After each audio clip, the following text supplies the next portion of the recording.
यानी कि blood flow करेगा या पास करेगा 2 बार हार्ट से, जिसे क्या कहते हैं, डबल सर्कुलेशन। और 2 बार किसके लिए? एक बार ऑक्सीजनेटेड ब्लड के लिए, एक बार डीऑक्सीजनेटेड ब्लड के लिए करेगा। तो आपको पता होना चाहिए KOH का काम होता है कार्बन डाइऑक्साइड को एब्जॉर्ब करना और इन्वायरमेंट को कार्बन डाइऑक्साइड फ्री बनाना। और वो इसे आपके क्या करता है, किस फॉर्म में इनटेक करता है? नाइट्रेट और नाइट्राइट के फॉर्म में। नाइट्रेट होता है NO3 नेगेटिव और वहीं पे नाइट्राइट होता है NO2 negative. Secretion of less saliva in mouth will affect the conversion of, यानी अगर हमारे माउथ में सलाइवा कम सिक्रीट होता है तो सिंपली किस चीज के कन्वर्जन में अफेक्ट पड़ेगा? तो आपको याद रखना है कि सलाइवा में सैलिवरी अमाइलेज। स्वागत है आपका DCC के डिजिटल प्लेटफॉर्म पे, जहां पढ़ाने के नाम पे सिर्फ पढ़ाया जाता है। आज के इस वीडियो में हम 10th साइंस का चैप्टर 5 जो कि है लाइफ प्रोसेस, इसको कवर करेंगे। और आपकी जानकारी के लिए बता दें कि ये हमारे मोस्ट इंपॉर्टेंट क्वेश्चन के सीरीज का पार्ट 3 है। अगर फर्स्ट 2 पार्ट अभी तक आपने चेक नहीं किया है तो डिस्क्रिप्शन में लिंक मिल जाएगा, वहां जाके पहले उसे चेकआउट कीजिए और यहाँ कंटिन्यू कीजिए। आइए बिना किसी देरी के स्टार्ट करते हैं। आइए पहले बात करते हैं कि हम इस वीडियो में किस टाइप के क्वेश्चंस को कवर करेंगे। तो अगर मैं बहुत सिंपल लैंग्वेज में बोलूं तो मिड टर्म के एग्जाम में जो भी क्वेश्चंस आने वाले हैं, हमने वो हर टाइप के क्वेश्चंस लिए हुए हैं। फिर चाहे वो MCQ हो, रीजन असर्शन हो, केस स्टडीज के क्वेश्चन हो या सब्जेक्टिव के क्वेश्चन हो, 2 मार्कर, 3 मार्कर और 5 मार्कर, आपको सारे टाइप के क्वेश्चन एक ही वीडियो में देखने को मिलेगा। और ट्रस्ट मी, अगर आप इस वीडियो को पूरा देखते हैं तो मिड टर्म के प्रिपरेशन में आपको काफ़ी हेल्प मिलेगी। तो वीडियो के अंत तक बने रहिए, काफ़ी कुछ आज सीख के जाने वाले हैं। आइए अब डायरेक्ट जब करते हैं क्वेश्चन पे। तो जैसा कि MCQ आपके जो हमने पहले पार्ट में लिया है, तो आप पहला क्वेश्चन देखेंगे क्या? Secretion of less saliva in mouth will affect the conversion of, यानी अगर हमारे माउथ में सलाइवा कम सिक्रीट होता है तो सिंपली किस चीज के कन्वर्जन में अफेक्ट पड़ेगा? तो आपको याद रखना है कि सलाइवा में सैलिवरी अमाइलेज एंजाइम होता है जो रिस्पॉन्सिबल होता है स्टार्च के पार्शियल डाइजेशन के लिए, और या सिंपली कहूँ स्टार्च को सिंपल शुगर बनाने के लिए। तो अगर आपके सलाइवा जो है कम सिक्रीट होगा तो स्टार्च के पार्शियल डाइजेशन पे या डाइजेशन पे फर्क पड़ेगा। देखते हैं कौन से ऑप्शन में है। तो यहाँ पे आपका simply C, starch into simple sugar, इस चीज पे अफेक्ट होगा। तो बात करें सेकेंड क्वेश्चन की, तो आपको जो है breakdown of glucose has taken the following pathway, यानी ग्लूकोज की जो ब्रेकडाउन होती है उसका पाथवे दिया हुआ है। और उसमें अगर आप देखेंगे A और B नाम से जो है 2 आपके प्लेसेस छोड़ दी गई हैं और आपको बताना है कि A और B में क्या आएगा। तो अगर मैं बहुत सिंपल भाषा में कहूँ तो ये आपसे साइड पूछ रहे हैं कि ग्लूकोज से पायरुवेट प्लस एनर्जी कहाँ पे बनेगा और वही पायरुवेट जो है लैक्टिक एसिड और एनर्जी में कहाँ पे ब्रेक होगा।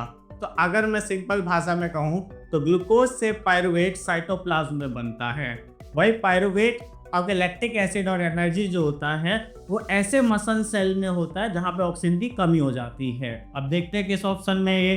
तो यहाँ पे आपको दिख रहा होगा cytoplasm and oxygen deficient muscle cell. तो साइटोप्लाज्म में ग्लूकोज से पायरुवेट बना और फिर पायरुवेट से लैक्टिक एसिड और एनर्जी बना ऑक्सीजन डेफिशिएंट मसल सेल में। और बेसिकली ये टाइप होता है एनारोबिक रेस्पिरेशन का। क्या होता है? Anaerobic respiration. अब आपके दिमाग में आएगा कि एनारोबिक रेस्पिरेशन क्या होता है। तो ऐसा रेस्पिरेशन जो ऑक्सीजन के एब्सेंस में होता है, ठीक है, इसको कहते हैं हम क्या? Anaerobic respiration. तो यहाँ पे इसका आंसर था D, cytoplasm and oxygen deficient muscle cell. A के जगह पे साइटोप्लाज्म और B के जगह पे ऑक्सीजन डेफिशिएंट मसल सेल आ जाएगा। वही थर्ड क्वेश्चन की बात करें, in nerve cell the site where electrical impulse is converted into chemical signal is known as, यानी वो साइट जहाँ पे इलेक्ट्रिकल इम्पल्स जो है कन्वर्ट होता है केमिकल सिग्नल में। तो आपको याद रखना है 2 ही जगहों पे ऐसा होता है, एक सिनेप्स जो 2 न्यूरॉन के बीच का गैप होता है और दूसरा न्यूरोमस्कुलर जंक्शन जहाँ पे न्यूरॉन एंड होता है और मसल स्टार्ट होता है। तो इसमें देखते हैं कौन सा ऑप्शन है। तो इसमें कहीं पे भी आपको सिनेप्स नहीं दिखेगा, तो आपका आंसर हो गया C, न्यूरोमस्कुलर जंक्शन।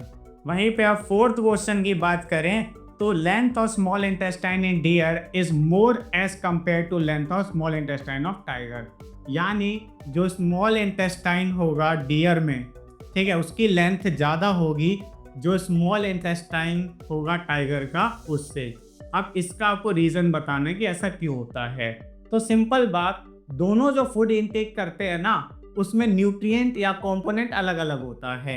यानी डियर जो इनटेक करता है बेसिकली प्लांट प्रोडक्ट करता है जैसे ग्रास और लीव्स, तो उसमें सेलुलोज होता है जिसके डाइजेशन में ज़्यादा टाइम लगता है एज कम्पेयर टू जो प्रोटीन रिच फ्लैश खाते हैं टाइगर उससे।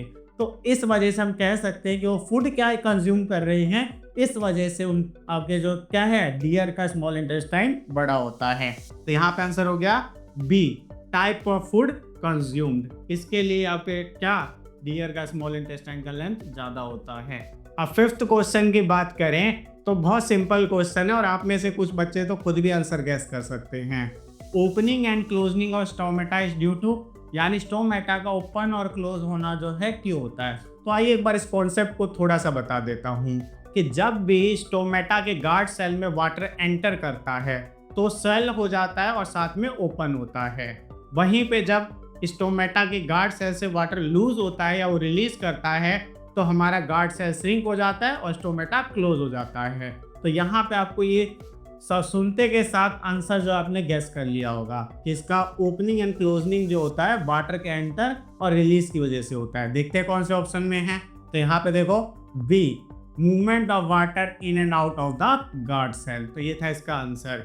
वही सिक्स्थ क्वेश्चन की बात करें, water in the root enters due to, यानी वाटर जो है रूट में एंटर करेगा किस वजह से। तो आपको ये ऑप्शंस दिए हुए हैं, एक बार चेकआउट करो। The function of the root to absorb water, difference in the concentration of ion between the root and the soil, excess water present in the soil और diffusion of water in the root. तो ये आपके पास जो है 4 option है और आपको बताना है कौन सा इसका मेन रीजन है। तो बहुत अगर सिंपल तरीके से बताओ तो बी है, यानी कॉन्सेंट्रेशन आयन का रूट और सॉइल में क्या होता है, अलग होता है। तो यही आयन जब क्या करता है रूट के द्वारा एब्जॉर्ब होता है तो एक प्रेशर ग्रेडियंट और कॉन्सेंट्रेशन ग्रेडियंट क्रिएट होता है, जिसके बाद की ऑस्मोसिस प्रोसेस से वाटर एंटर हो जाता है रूट में। और वहीं पे कुछ जगहों पे आपको आंसर ये भी देखने को मिलेगा, diffusion of water in the root, यानी डिफ्यूजन एक प्रोसेस होती है जिसमें मूवमेंट होता है सब्सटेंस का region of high concentration to region of low concentration. लेकिन अगर आप साइंटिफिक उस पे जाएं तो बी आपका आंसर होगा।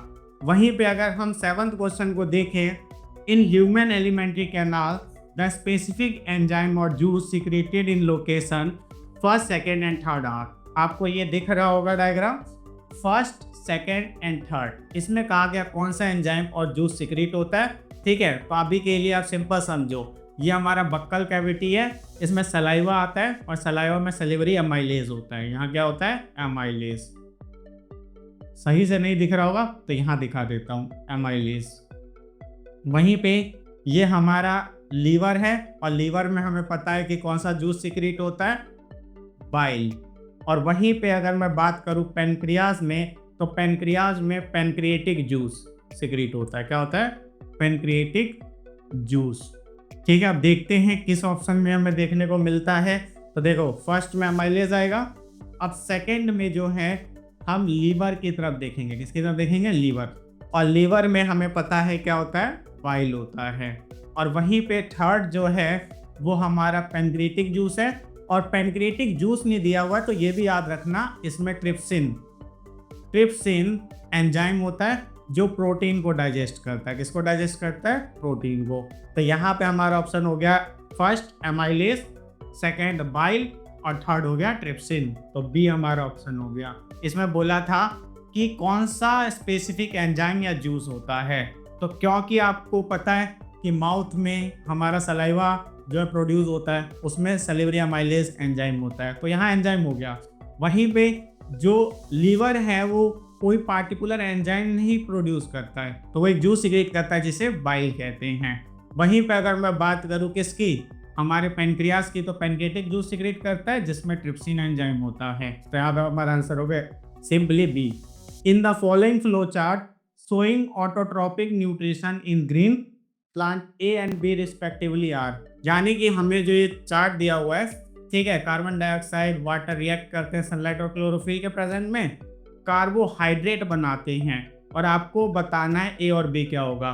तो सिंपली आपको पता होना चाहिए कि यूटिलाइज करते हैं किसमें, ग्लूकोज के फॉर्म में, और स्टोर्ड रखते हैं स्टार्च के फॉर्म में। अगर आपसे कोई पूछेगा प्लांट जो है किस फॉर्म में कार्बोहाइड्रेट को यूज करते हैं, तो ग्लूकोज के फॉर्म में, और किस फॉर्म में स्टोर्ड रखते हैं, तो एक्सेस ग्लूकोज को स्टार्च के फॉर्म में स्टोर्ड रखते हैं। तो यहाँ पे ऑप्शन में आपको जो है सिंपली ग्लूकोज नहीं दिख रहा होगा, तो इसके जगह आप कहेंगे एनर्जी। क्या कहेंगे, एनर्जी। और स्टोर्ड रखता है स्टार्च के फॉर्म में, एक ही ऑप्शन में स्टार्च है, तो आपका आंसर हो जाएगा सी, यानी यूज करता है कार्बोहाइड्रेट को एनर्जी की तरह, और वहीं पे स्टोर्ड रखता है एक्सेस ग्लूकोज को स्टार्च के फॉर्म में। हम 9th क्वेश्चन की बात करें, the correct statement with reference to a single cell organism are, यानी सिंगल सेल ऑर्गेनिज्म जो होते हैं जैसे अमीबा हो गया, ईस्ट हो गया, तो इनके लिए इनमें से कौन सी बात जो है वो करेक्ट है। तो पहला कहा गया है complex substance are not broken down into simpler substance, ये तो गलत है। चाहे यूनिसेलुलर हो चाहे मल्टीसेलुलर हो, कॉम्प्लेक्स फूड हमेशा सिंपलर में ब्रेक डाउन होता है, ये इनकरेक्ट है। वही complex simple diffusion is sufficient to meet the requirement of exchange of gases, ये सही है, क्योंकि इनका बॉडी डायरेक्ट कांटेक्ट में रहता है एनवायरनमेंट के, तो डिफ्यूजन से भी इनकी रिक्वायरमेंट पूरी हो जाती है, तो ये करेक्ट है ही।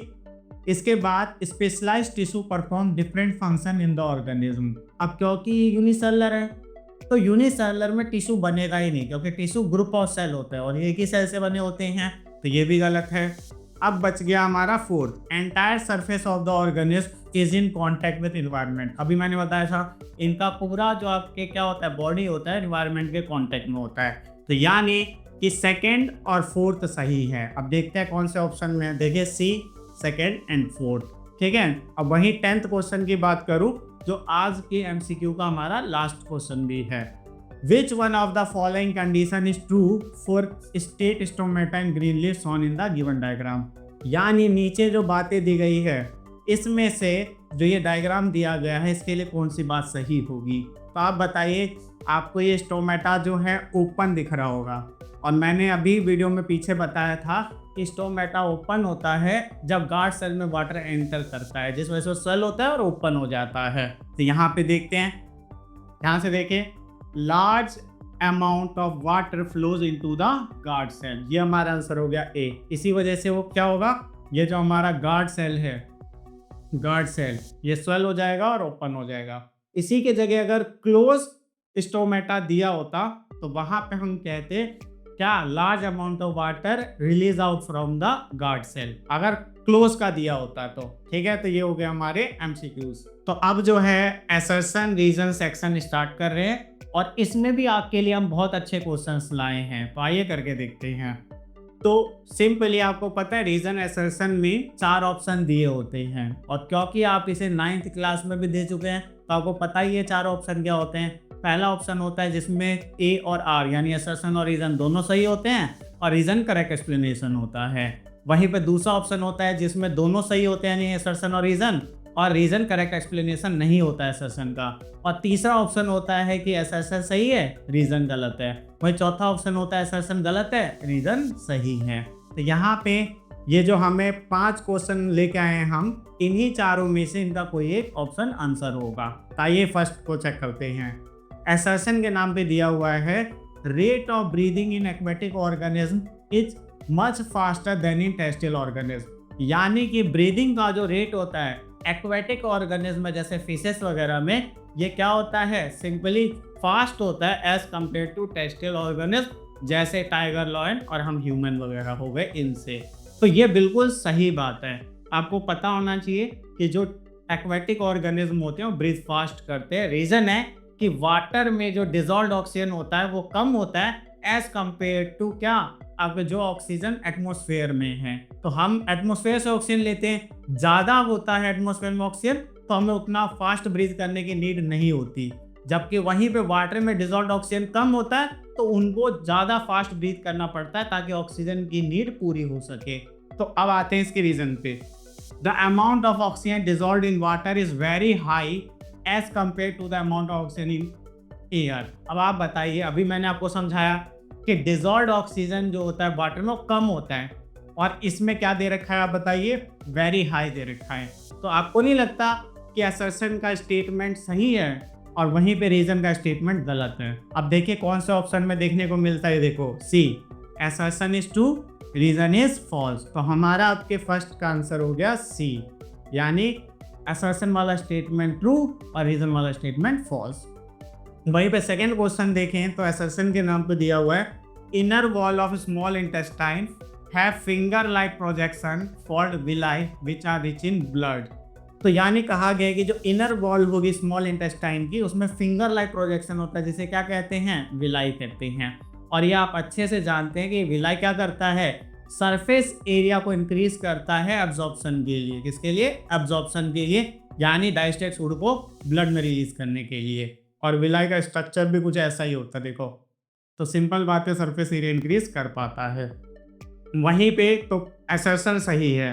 अब रीजन देखें, this villi have a large surface area to help the small intestine in completing the digestion of food. ये आगे सिंपली डाइजेशन को कंप्लीट करने में हेल्प करते हैं, ठीक। तो यहाँ पे अगर मैं बात करूँ तो रीजन भी सही है, लेकिन यहाँ पे जो बात कह दी गई है ना, completing the digestion of food, तो ये एक्सप्लेन नहीं कर रहा है कि विलाई क्यों प्रेजेंट होता है किसमें, इनर लाइनिंग में। तो हम कह सकते हैं कि दोनों सही हैं, लेकिन जो रीजन है वो करेक्ट एक्सप्लेन नहीं कर रहा है। तो यानी कि इसका आंसर हो जाएगा बी। आप बी ऑप्शन में देख सकते हैं, ठीक है। वहीं पे थर्ड क्वेश्चन को देखिए, असर्शन है nitrogen is an essential element for plant growth and is taken up by plants in the form of inorganic nitrate and nitrites. यानी कि प्लांट को नाइट्रोजन चाहिए होता है ग्रोथ के लिए, और वो इसे आपके क्या करता है, किस फॉर्म में इनटेक करता है, नाइट्रेट और नाइट्राइट के फॉर्म में।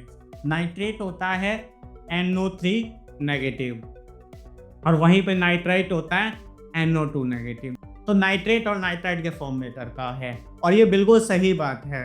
वही रीजन को देखिए, the soil is the nearest and richest source of raw material like nitrogen, phosphorus and other minerals for the plant. और रीजन वाला स्टेटमेंट भी सही है कि सॉइल ही आपके क्या होता है, सोर्स होता है नाइट्रोजन, फॉस्फोरस और दूसरे जो मिनरल्स होंगे प्लांट के लिए उनका। लेकिन आपको ये पता होना चाहिए कि इससे क्या लेना देना कि नाइट्रेट और नाइट्राइट के फॉर्म में प्लांट कंज्यूम करता है नाइट्रोजन को। तो यानी दोनों सही हैं, लेकिन रीजन करेक्ट एक्सप्लेन नहीं कर रहा है असर्शन को। तो इसका आंसर भी क्या हो गया, सिंपली बी, यानी कि बी वाला, जिसमें दोनों सही होते हैं लेकिन रीजन जो है करेक्ट एक्सप्लेनेशन नहीं होता असर्शन का। वही फोर्थ क्वेश्चन को देखें, असर्शन के नाम पे दिया है resins and gums are stored in old xylem in tissue in plant. यानी कि रेजिन और गम जो होता है वो स्टोर्ड होता है ओल्ड जाइलम में, टिश्यूज में, जो कि प्लांट में होगा। और ये बिल्कुल सही बात है, रेजिन और गम्स ओल्ड जाइलम टिश्यू में ही प्रेजेंट होते हैं। वहीं पे रीजन की बात करें, resins and gums facilitate transport of water molecules. और ये बिल्कुल गलत है, कभी भी रेजिन और गम प्लांट के लिए वेस्ट होते हैं, तो ये कभी भी वाटर के मूवमेंट को फैसिलिटेट नहीं करते हैं या फूड के मूवमेंट को फैसिलिटेट नहीं करते हैं। यानी असर्शन सही है, रीजन गलत है। और कौन सा ऑप्शन होता है ऐसा, सी। तो इसका आंसर हो गया सी, ठीक है, जिसमें असर्शन सही, रीजन गलत। वही फिफ्थ की बात करें, the walls of atria are thicker than those of ventricle. यानी हार्ट में जो एट्रियम होता है उसका वॉल थिक कह रहे हैं, किससे, आपके जो वेंट्रिकल होते हैं उससे। और ये बिल्कुल गलत है, उल्टा होता है। आर्टरिया के वॉल से वेंट्रिकल का वॉल थिकर होता है, क्योंकि वेंट्रिकल को पूरे बॉडी में जो है ब्लड को पंप करना होता है, जिस वजह से उसके वॉल को थिक होना पड़ता है ताकि वेयरिंग टेयरिंग ना हो। तो यहाँ पे जो है आपका असर्शन गलत हो गया। वही रीजन की बात करें, ventricle have to pump blood into various organs at high pressure. अभी मैंने बोला वेंट्रिकल को पंप करना होता है ब्लड को अलग अलग ऑर्गन में हाई प्रेशर से। तो यानी रीजन सही है, लेकिन असर्शन के नाम पे जो स्टेटमेंट है वो गलत है। और असर्शन गलत एक ही ऑप्शन में होता है, वो है फोर्थ ऑप्शन यानी डी। तो इसका आंसर हो गया डी, ठीक है। तो ये थे आपके इंपॉर्टेंट रीजन असर्शन के क्वेश्चंस। अब हम आते हैं आपके कुछ इंपॉर्टेंट केस स्टडी के क्वेश्चंस पे। तो यहाँ पे अगर मैं पहले केस स्टडी के क्वेश्चन की बात करूं तो आपको ध्यान रखना है, यहाँ पे पैराग्राफ दिया जाता है और उस पैराग्राफ को पढ़ के समझना होता है और उस बेसिस पे आपको क्वेश्चन के आंसर देने होते हैं। और ज़रूरी नहीं है ये इंग्लिश का अनसीन पैसेज वगैरह नहीं है कि आपको आंसर उसी में मिलेंगे। आपको पैराग्राफ सिर्फ बताने के लिए होता है किस टॉपिक से क्वेश्चंस आपको आएंगे। तो आपको सिर्फ पैराग्राफ पढ़ के उसे समझना है और उसके साथ आपको उस टॉपिक के बारे में जान लेना है जिसके ऊपर वो पैराग्राफ था। क्वेश्चन कहीं से भी पूछ लेते हैं। तो आइए जो है हम क्वेश्चंस पे आते हैं डायरेक्ट। तो फर्स्ट क्वेश्चन की बात करूं, the function of QH taken in the test tube is to absorb, यानी कि जो आपके फंक्शन होगा QH का, यानी पोटेशियम हाइड्रोक्साइड का, किसका, पोटेशियम हाइड्रोक्साइड का टेस्ट ट्यूब में क्या होगा। तो आपको पता होना चाहिए KOH का काम होता है कार्बन डाइऑक्साइड को एब्जॉर्ब करना और इन्वायरमेंट को कार्बन डाइऑक्साइड फ्री बनाना। तो कहीं पे भी अगर कार्बन डाइऑक्साइड ज़्यादा है, उसे कम करना है, तो वहाँ KOH लिया जाता है क्योंकि वो एब्जॉर्ब कर सकता है कार्बन डाइऑक्साइड को। तो ऑप्शन में आपको ऐसा कोई नहीं दिखेगा कि सीधा आपके CO2 देंगे, तो आपको ऑप्शन फिर टिक करना है बी, रिलीज CO2, यानी जो रिलीज CO2 होगा उसको एब्जॉर्ब करता है कौन, सिंपली याद रखना है KOH, पोटेशियम हाइड्रोक्साइड। वहीं पे सेकेंड क्वेश्चन की बात करें, on the basis of this activity we may conclude that the factor for photosynthesis is, ये जो आपको एक्टिविटी दिखाई जा रही है इसमें आपको कहा गया है, क्या कंक्लूड किया आपने फोटोसिंथेसिस के फैक्टर से। तो हमने जाना कि अगर हमने KOH जो है, ध्यान देना जो बात कह रहा हूँ, KOH रखा था, उसने क्या कर लिया, CO2 एब्जॉर्ब कर लिया। और जब हमने इस प्लांट के लीफ को लेके स्टार्च टेस्ट किया तो आपके वो क्या नेगेटिव आया, यानी इसमें स्टार्च नहीं था। मीन्स कार्बन डाइऑक्साइड की वजह से फोटोसिंथेसिस होता है, यानी कार्बन डाइऑक्साइड मेन फैक्टर है फोटोसिंथेसिस का, या मेन कंडीशन है फोटोसिंथेसिस का। तो यहाँ पे आप देखो, सिंपली कंक्लूड किया हमने कार्बन डाइऑक्साइड, यानी कार्बन डाइऑक्साइड नहीं होगा तो फोटोसिंथेसिस नहीं होगी और हमें लीफ में स्टार्च देखने को, या कहीं सिंपली आपके कार्बोहाइड्रेट देखने को नहीं मिलेगा। ठीक है। वहीं पे third, the event that does not occur in photosynthesis is, यानी फोटोसिंथेसिस के समय पे क्या चीज नहीं होती। तो फोटोसिंथेसिस की कुछ बातें जो मैं बता देता हूँ, देख लेना उसमें आपके कौन सी बात नहीं थी, तो वही आंसर होगा। तो पहला तो आपके क्लोरोफिल जो है सनलाइट को एब्जॉर्ब करता है। दूसरा, सोलर एनर्जी को केमिकल एनर्जी में कन्वर्ट किया जाता है। तीसरा, जो हमारा वाटर मॉलिक्यूल होता है स्प्लिट होता है हाइड्रोजन ऑक्सीजन में। चौथा, जो कार्बन डाइऑक्साइड होता है वो रिड्यूस होकर कार्बोहाइड्रेट बनता है। इन चारों बातों के अलावा जो भी बात आपके जो है इसमें दिखेगी वो गलत होगी, क्योंकि यही चार चीजें होती है फोटोसिंथेसिस के समय पे। तो आइए, absorption of light energy by chlorophyll, ये होती है, मैंने बताया। दूसरा, reduction of carbon dioxide to carbohydrate, ये भी मैंने बताया होता है। Oxidation of carbon to carbon dioxide, ये मैंने नहीं बताया। कार्बन से कार्बन डाइऑक्साइड ऑक्सीडाइज नहीं होता, उल्टा कार्बन डाइऑक्साइड रिड्यूस हो गया कार्बोहाइड्रेट बनता है। तो यानी ये चीज फोटोसिंथेसिस में नहीं होती है। आपका आंसर हो गया सी। वही conversion of light energy to chemical energy होता है, वो मैंने आपको पहले चार में बताया था। ठीक है। वही फोर्थ की बात करें, iodine solution give blue black colour with, यानी iodine solution blue black colour जो है कब देता है या किसके प्रेजेंस में देता है। और ये आपने अपने प्रीवियस क्लासेस में भी पढ़ा होगा कि ये आयोडीन टेस्ट होता है, स्टार्च के लिए होता है। और यहाँ पे देखो कौन से ऑप्शन में स्टार्च, तो ए हमारा हो गया स्टार्च। अब हम अगर केस स्टडी के सेकेंड क्वेश्चन को देखें तो सेम आपको एक पैराग्राफ दिया हुआ है, इसको आपको पढ़ना है और इसके अंडरस्टैंडिंग के बेसिस पे इसके आंसर देने हैं। और फिर से रिपीट करूंगा, आपको आंसर इस पैराग्राफ में नहीं मिलेगा बल्कि इस टॉपिक से मिलेगा। ठीक है। आपको सिर्फ क्लू दिया गया है कि क्वेश्चंस कहाँ से आएंगे। ठीक है। तो यहाँ पे अगर मैं फर्स्ट क्वेश्चन को देखूं, हेमोडायलिसिस है semi permeable lining of tube which help. अब हेमोडायलिसिस क्या होता है, तो बेसिकली एक आपके क्या इंस्ट्रूमेंट होता है, एक डिवाइस होता है जो ब्लड को फिल्टर करता है और उसमें से आपके जो यूरिया होता है उसे सेपरेट करता है और फिर उस ब्लड को एंटर करवा दिया जाता है बॉडी में। मेनली ये उनके लिए होता है जिनका किडनी सही से काम नहीं करता या डैमेज हो गया होता है किसी भी रीज़न से। तो यहाँ पे हेमोडायलाइजर जो है आपके है सेमी परमेबल लाइनिंग और ट्यूब विच हेल्प, यानी किसमें हेल्प करता है। तो आपको याद रखना है ब्लड से नाइट्रोजन को सेपरेट करने के लिए। तो यहाँ पे देखो, to maintain osmotic pressure of blood नहीं, to filter nitrogenous waste from the dialysing solution नहीं, in passing the waste product in the dialysing solution हाँ। यानी ये क्या करता है, वेस्ट प्रोडक्ट को ब्लड से लेके डायलिसिंग सॉल्यूशन में डालता है। यहाँ देखो, सिंपली ब्लड आपके निकला और ये ब्लड जो है जाता है और इस पूरे में ये जो आपको पूरा दिख रहा है ये डायलिसिंग सॉल्यूशन है। क्या है? Dialysing solution. पूरे में डायलिसिंग सॉल्यूशन भरा हुआ है, तो इसमें आपके वेस्ट को निकाल निकाल के डालता रहता है। ठीक है, तो ये हमारा आंसर था। अब क्या? C, in passing the waste product in the dialysing solution. वही which one of the following is not function of artificial kidney, यानी इनमें से कौन सा काम आर्टिफिशियल किडनी का नहीं है। और आर्टिफिशियल किडनी किसे कह रहे हैं? यही जो आपका हेमोडायलाइसर है या हेमोडायलिसिस जिसे हम बोल रहे हैं। तो यहाँ पे आर्टिफिशियल किडनी का कौन सा काम नहीं होता? तो आर्टिफिशियल किडनी क्या करता है?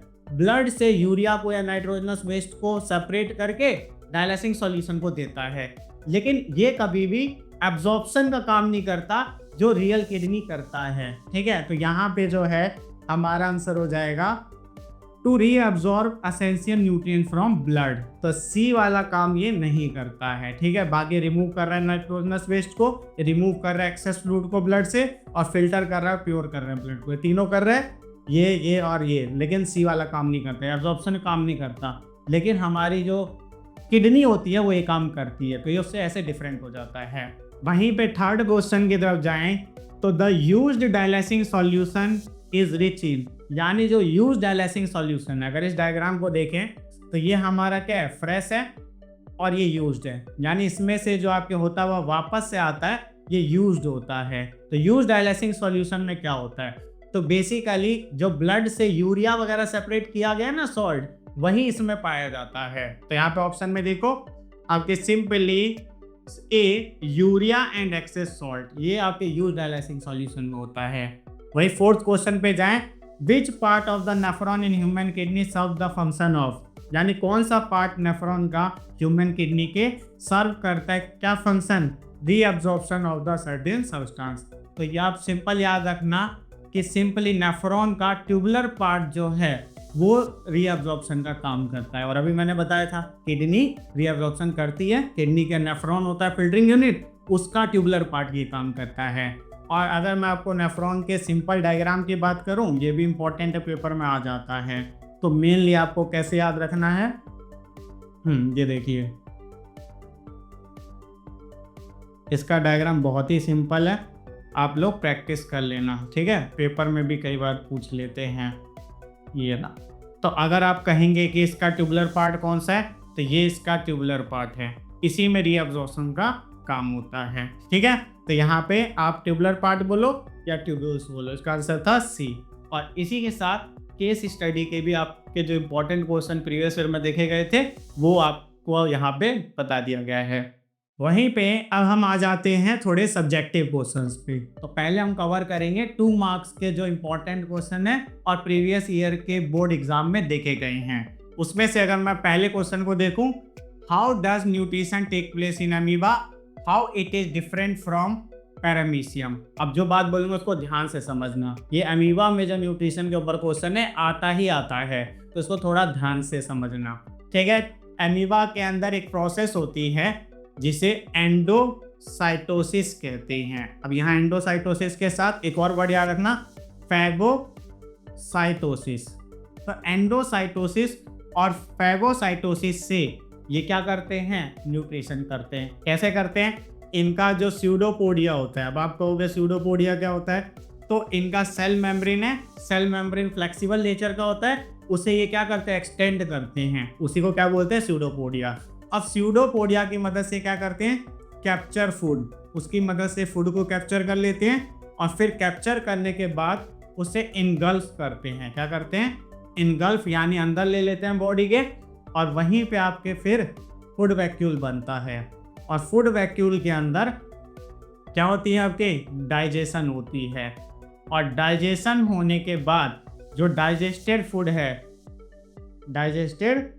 फूड है वो रिलीज कर दिया जाता है, रिलीज इन साइटोप्लाज्म, साइटोप्लाज्म में रिलीज कर दिया जाता है। और जो वेस्ट होता है, वेस्ट वो एक्सपेल आउट, यानी बॉडी से बाहर निकालते जाता है। तो इस तरीके से इनमें क्या होता है? न्यूट्रिशन होता है। सिंपली स्यूडोपोडिया की मदद से फूड को कैप्चर किया, फिर उसे इनगल्फ करके जो फूड वैक्यूल बनाया, फिर डाइजेशन हुई और डाइजेस्टेड फूड को जो रिलीज कर दिया साइटोप्लाज्म में, और वहीं जो आपके वेस्ट था उसे बाहर निकाल दिया गया। और आपके एनसीईआरटी में इसे डायग्राम से समझाया गया, आप वहां से डायग्राम भी बना सकते हैं, बहुत सिंपल है। ठीक है, वहीं पे कहा गया है कि how it is different from paramecium. Paramecium में जो न्यूट्रिशन होता है उससे कैसे अलग है, तो आपको बहुत सिंपल बता देता हूँ। पैरामीशियम में स्पेशल चैनल होता है जिसे गलेट कहते हैं। पैरामीशियम में स्पेशल चैनल होता है जिसे गलेट कहते हैं, और साथ में उनके बॉडी में क्या आगे हेयर लाइक स्ट्रक्चर होते हैं जिसे सीलिया कहते हैं। क्या कहते हैं? सीलिया।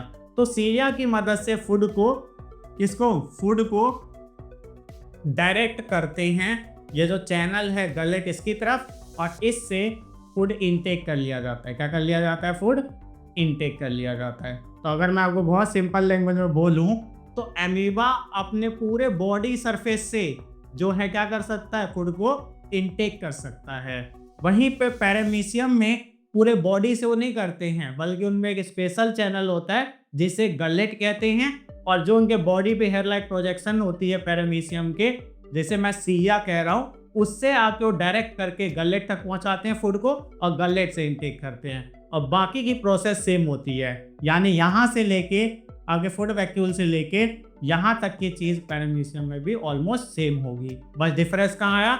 इनमें पूरे बॉडी सरफेस है अमीबा में, और वहीं पे पैरामीशियम में गलेट से, बस ये डिफरेंस था। ठीक, वहीं पे अगर मैं सेकेंड क्वेश्चन की बात करूं, रेस्पिरेशन एंड ब्रीदिंग में डिफरेंस बताना है, तो आइए पहले बहुत आपके जो स्पेस यहाँ ऑक्यूपाई हो गया, इसको हम क्या करेंगे? पहले इरेज कर देते हैं ताकि आपको अच्छे से समझाया जा सके। रेस्पिरेशन और ब्रीदिंग में क्या डिफरेंस है, और ये भी क्वेश्चन कई बार रिपीट हुआ है, काफ़ी इंपॉर्टेंट है, ध्यान से समझना। रेस्पिरेशन एक बायोकेमिकल प्रोसेस है, यानी जिसके अंदर हम बोलेंगे कि कोई न्यू सब्सटेंस बनता है, ठीक है, न्यू कंपोजिशन वाला सब्सटेंस बनता है। वहीं पे ब्रीदिंग एक फिजिकल प्रोसेस है, यानी जिसमें कुछ मसल्स वगैरह जो है अपने शेप को चेंज करते हैं और हो जाता है। तो पहला डिफरेंस क्या हो गया? रेस्पिरेशन बायोकेमिकल प्रोसेस है और ब्रीदिंग क्या है? आपका फिजिकल प्रोसेस है एक। वहीं पे अगर दूसरी बात करें तो रेस्पिरेशन के अंदर एनर्जी प्रोड्यूस होता है एटीपी के फॉर्म में, और ब्रीदिंग के अंदर कोई भी एनर्जी प्रोड्यूस नहीं होता है। वहीं तीसरे डिफरेंस की बात करें तो रेस्पिरेशन जो होता है वो सेल के अंदर होता है, और ब्रीदिंग जो होता है वो लंग्स डायफ्राम की मदद से हो जाता है। तो अगर मैं बहुत सिंपल भाषा में डिफरेंस करवाऊं, आप चाहे जैसे नोट भी कर सकते हैं या आप सिंपली स्क्रीनशॉट भी ले सकते हैं इसका। तो रेस्पिरेशन, और वहीं पे अगर मैं ब्रीदिंग की बात करूं, तो रेस्पिरेशन क्या कहा गया? Bio chemical process. क्या है? Biochemical process. वहीं पे ब्रीदिंग क्या है? Physical process. ठीक है, इसमें क्या होता है? Production of energy, production of energy, ठीक है, in the form of ATP, ATP के फॉर्म में, यानी एडेनोसाइन ट्राइफॉस्फेट। वहीं पे no production of energy, no production of energy. ठीक है, तीसरा है आपके कहाँ पे होता है? Inside cell, inside cell. ठीक है, और वहीं पे ये आपके किसकी मदद से होता है? सिंपली लंग्स, डायफ्राम, डायफ्राम, इनके पोजीशन के चेंज होने की वजह से होता है। तो अब आते हैं आगे 3 मार्कर क्वेश्चन पे, और इसमें भी जो क्वेश्चंस हमने लिए हैं वो ऐसे क्वेश्चन लिए हैं जो पेपर पॉइंट ऑफ व्यू से काफ़ी इंपॉर्टेंट है, और आप देख भी सकते हैं कि आपको क्वेश्चंस में ईयर देखने को मिल जाता है। आप देखिए 2010, 2013, 2015, 3 ईयर्स में रिपीट हुआ है, तो सोचिए कितना इंपॉर्टेंट होगा। तो आइए अब करते हैं how food transported in plant, यानी प्लांट में फूड कैसे ट्रांसपोर्ट होता है। तो बहुत सिंपल तरीके से समझाऊंगा जिसमें आपको इजीली आप मार्क स्कोर कर सकते हो। तो यहाँ पे अगर एक प्रोसेस का नाम लूँ, एक्टिव ट्रांसपोर्ट से होता है। अब आप कहेंगे एक्टिव ट्रांसपोर्ट क्या होता है? जिसमें एनर्जी की रिक्वायरमेंट होती है। 2 तरह का ट्रांसपोर्ट होते हैं, active transport, passive transport. Active transport जिसमें एनर्जी चाहिए होता है, और पैसिव ट्रांसपोर्ट जिसमें एनर्जी नहीं चाहिए होता है। पैसिव ट्रांसपोर्ट के अंदर डिफ्यूजन आता है, ऑस्मोसिस आता है। वही एक्टिव ट्रांसपोर्ट में याद रखना है कि लोअर कंसंट्रेशन से हायर कंसंट्रेशन की तरफ जाते हैं तो एनर्जी चाहिए होती है, वही पैसिव ट्रांसपोर्ट में हायर से लोअर की तरफ जाते हैं एनर्जी नहीं चाहिए होती है। तो यहाँ पे क्या बोलेंगे, प्रोसेस हो गया हमारा, प्रोसेस का नाम भी पूछ लेंगे, ट्रांसलोकेशन, यानी ट्रांसलोकेशन प्रोसेस से जो है फूड ट्रांसपोर्ट होता है किसमें, प्लांट में। और कैसे होता है देखो, सिंपली सोर्स होता है, वहां से आपके एक्टिव ट्रांसपोर्ट की मदद से सिंक तक जो है फूड पहुंचता है, बस याद रख लेना। अब आप कहोगे सोर्स क्या है, सोर्स जहां पे फूड प्रोड्यूस होता है, क्या प्रोड्यूस होता है, फूड प्रोड्यूस होता है, मेनली लीव्स वगैरह हो गया। और वही सिंक वो होता है जिसे आपके क्या फूड रिक्वायर्ड होता है, यानी जिसे जरूरत होती है। ठीक है, जैसे अगर आपसे कोई पूछे कौन सा पार्ट, रूट, फ्रूट, ये हो गए हमारे सिंक, और वहीं पे लीफ हमारा हो गया, बताइए क्या हो गया, लीफ हमारा हो गया सोर्स। और इसे आपके सोर्स से सिंक तक एक्टिव ट्रांसपोर्ट की मदद से पहुंचाया जाता है, और इसमें मदद करता है हमारा एक वस्कुलर टिश्यू जिसका नाम आप जानते होंगे, क्या है, फ्लोएम। ठीक है, इसकी मदद से। तो बस इतना ही आपको इसमें समझना था। अगर मैं सेकेंड क्वेश्चन की बात करूं तो what is the fate of glucose molecule in anaerobic respiration in yeast and lactobacillus bacteria, और बी में दिया हुआ aerobic respiration in human cell, और write chemical equation for each type. यानी कहा गया है कि क्या फेट है, यानी क्या इंपॉर्टेंस है ग्लूकोज मॉलिक्यूल की किसमें, आपके एनारोबिक रेस्पिरेशन जो ईस्ट और लैक्टोबैसिलस में होगा, और एरोबिक रेस्पिरेशन जो ह्यूमन सेल में होगा। तो आइए एक बार जो इसको थोड़ा स्पेस बना के फिर करके देखते हैं कैसे होगा। तो यहाँ पे आपके जो है हमें ज़्यादा स्पेस चाहिए होगी, तो मैं पूरे को इरेज कर रहा हूँ। तो यहाँ पे अगर हम देखें तो इसी को और में दिया हुआ है, यानी ऊपर वाला क्वेश्चन और जो इसका और में दिया हुआ है दोनों ऑलमोस्ट सेम है। तो मैं आपको दोनों के लिए जो आंसर करवाऊंगा वो होगा। तो सबसे पहले ध्यान देना है कि ग्लूकोज जो होता है, ग्लूकोज ये साइटोप्लाज्म में, कहाँ पे, साइटोप्लाज्म में पायरुवेट बनता है। क्या बनता है, पायरुवेट। ठीक है, ये बेसिकली यू है, और प्लस में थोड़ा सा एनर्जी भी बनाता है। इसके बाद इसे हम 3 पार्ट में बांट देंगे। कितने पार्ट में बांट देंगे, 3 पार्ट में। सबसे पहला पार्ट लेंगे हम ईस्ट में। ईस्ट में क्या चीज़ आपके, एब्सेंट ऑफ ऑक्सीजन में, और एब्सेंट ऑफ ऑक्सीजन में जो हो वो एनारोबिक रेस्पिरेशन होता है। ये बनाएगा ethanol plus energy plus carbon dioxide. ठीक है, वहीं पे दूसरा बांट देंगे लैक्टोबैसिलस में। कहा है ना लैक्टोबैसिलस में, तो लैक्टोबैसिलस में जो है ये आपके क्या, simply again absence of oxygen में, ऑक्सीजन में जो है क्या बना देगा, लैक्टिक एसिड, लैक्टिक एसिड और सिंपली एनर्जी। वहीं पे अगर मैं बात करूं, ठीक है, किसमें, आपके एरोबिक, देखो यहाँ पे बोला हुआ है एरोबिक, के ऊपर वाले जो दोनों थे ये एनारोबिक थे, ये भी एनारोबिक था, ये भी एनारोबिक था। और वहीं पे एरोबिक की बात करें तो ऑक्सीजन के प्रेजेंस में, और ये होता है माइटोकॉन्ड्रिया में। कहाँ होता है, माइटोकॉन्ड्रिया में। क्या बनेगा बताओ, तो सिंपली कार्बन डाइऑक्साइड, थोड़ा सा वाटर और बहुत सारा एनर्जी, तो ये बनता है। तो ऊपर वाले दोनों हो गए एनारोबिक, ईस्ट में और लैक्टोबैसिलस में, और नीचे वाला हो गया आपके एरोबिक जो ऑक्सीजन के प्रेजेंस में होता है और माइटोकॉन्ड्रिया में होता है मैमल्स के। ठीक है, ये याद रखना है। ठीक, और यहीं पे अगर मैं इस वाले को देखूं, देखो ये वाला, इसके जगह पे याद रखना हमारे मसल सेल में, जिसमें मसल सेल में मसल सेल में भी ये चीज होती है। मसल सेल में जब ऑक्सीजन की कमी हो जाती है तब भी लैक्टिक एसिड और एनर्जी बनता है। ठीक है, तो ये क्वेश्चन हो गया हमारा कंप्लीट। तो अब हम आते हैं 5 मार्कर क्वेश्चन पे, और ये वो क्वेश्चंस होते हैं जो आपका सिंपली एक साथ बहुत ज़्यादा मार्क्स दे देते हैं और आपको कम प्रिपरेशन करनी पड़ती है। तो आइए अब इसको भी करके देखते हैं। तो पहला क्वेश्चन है mention any 2 component of blood, यानी 2 कंपोनेंट ब्लड के बताने हैं। तो आप जानते हैं 2 ही पार्ट होता है, सॉलिड कंपोनेंट जिसमें red blood cell, white blood cell और प्लेटलेट आता है, और दूसरा लिक्विड कंपोनेंट जिसमें प्लाज्मा आता है। तो यहाँ पे मैं इसे डिवाइड कर देता हूँ सिंपली किसमें, सॉलिड कंपोनेंट में, सॉलिड कंपोनेंट में। और सॉलिड कंपोनेंट में हमारा क्या आ गया, आरबीसी, डब्ल्यूबीसी और प्लेटलेट्स। ठीक है। वहीं पे लिक्विड कंपोनेंट में जो आ जाएगा हमारा प्लाज्मा। ठीक है, और ये भी याद रखना है ये 55% होता है पूरे ब्लड में, और जो सॉलिड कंपोनेंट होता है वो 45% होता है। ठीक है।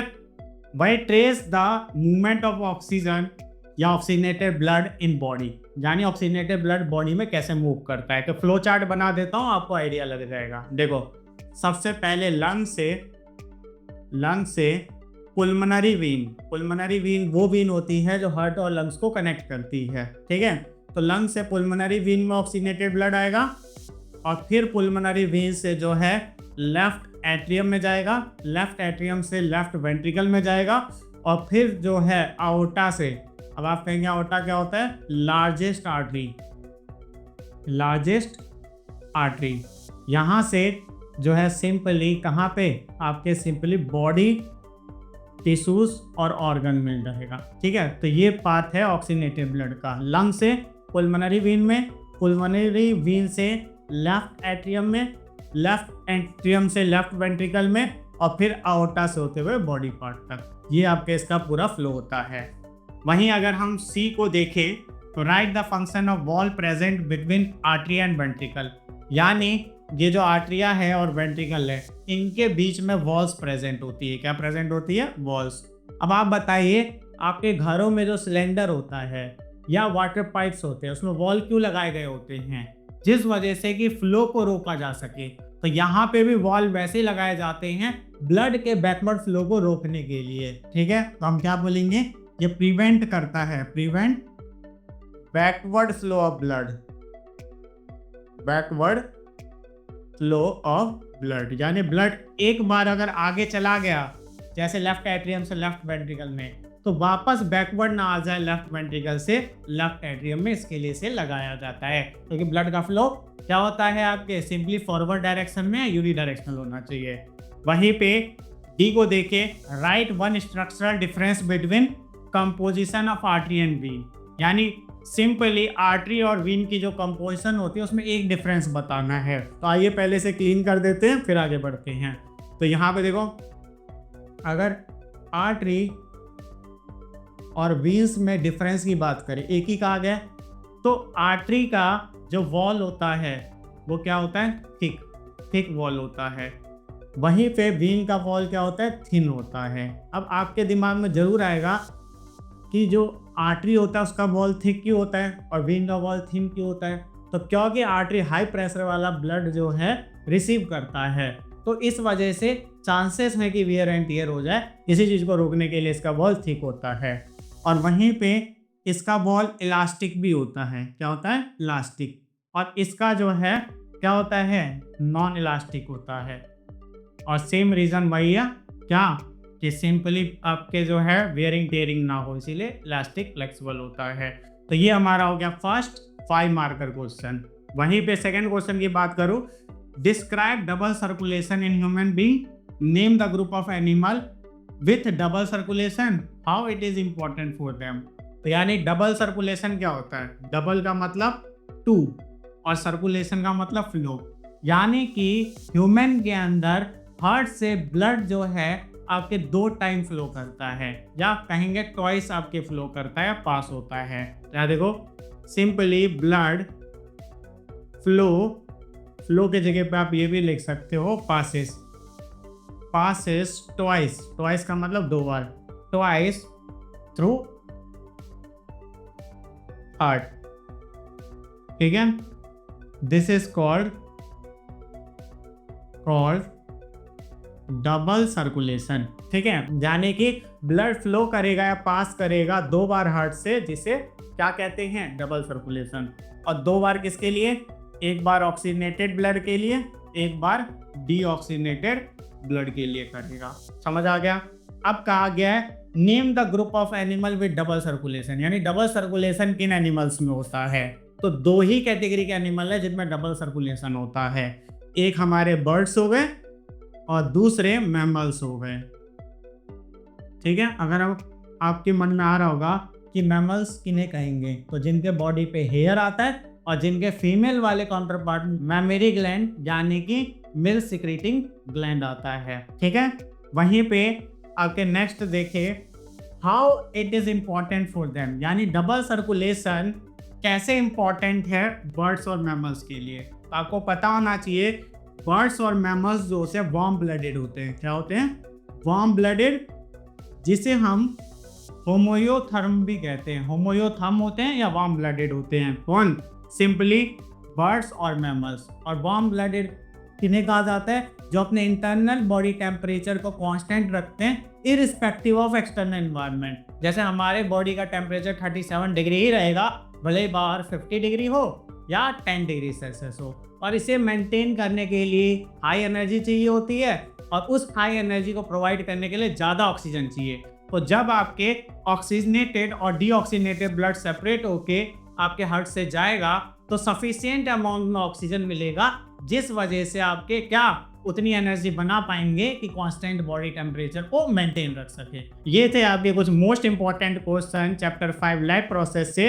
और अगर ऐसे ही क्वेश्चंस और आपके जो चैप्टर की प्रिपरेशन आप करना चाहते हैं तो चैनल पे बने रहें, चैनल को सब्सक्राइब करके आपके बेल आइकन को ऑल पे सेट कर दें। मिलते हैं नेक्स्ट वीडियो में, तब तक के लिए बाय।